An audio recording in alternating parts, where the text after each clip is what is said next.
UP की राजनीति में एक बार फिर राज्यसभा चुनाव की सरगर्मियां तेज हो गई हैं। साल 2026 के नवंबर में यूपी से 10 राज्यसभा सीटें खाली हो रही हैं, जहां बीजेपी के 9 और सपा के 1 सांसद रिटायर हो रहे हैं।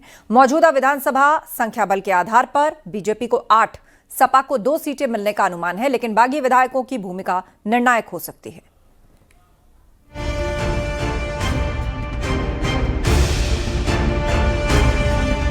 यूपी से राज्यसभा की 10 सीटें 25 नवंबर 2026 को खाली हो रही हैं, जबकि सपा से प्रोफेसर रामगोपाल यादव रिटायर हो रहे हैं।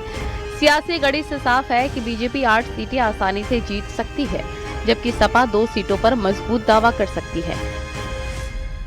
इस चुनाव पे सबकी निगाह रहेगी, क्योंकि पिछली बार जब चुनाव हुए थे उस समय समाजवादी पार्टी के कुछ विधायक बागी हो गए थे, और ये जो राज्यसभा का चुनाव है ये उत्तर प्रदेश के 2027 के विधानसभा आम चुनाव के ठीक पहले राज्यसभा का चुनाव होगा, तो ये बहुत महत्वपूर्ण है। ये दोनों दलों के विधायकों के लिए काफी सेंसिटिव होगा। 2024 के राज्यसभा चुनाव में भी बागी विधायकों के कारण सपा को नुकसान हुआ था।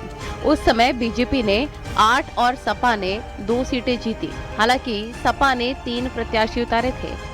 आने वाले समय में जब राज्यसभा का चुनाव होगा तो उत्तर प्रदेश से जो हमारी पार्टी के सांसद जाएंगे, आदरणीय राष्ट्रीय अध्यक्ष जी जिसे मनोनीत करेंगे, वह दिखाई देगा कि विधानसभा के चुनाव में उसका परिणाम के रूप में किस तरह से परिलक्षित होता है और वह कितना असर डालता है।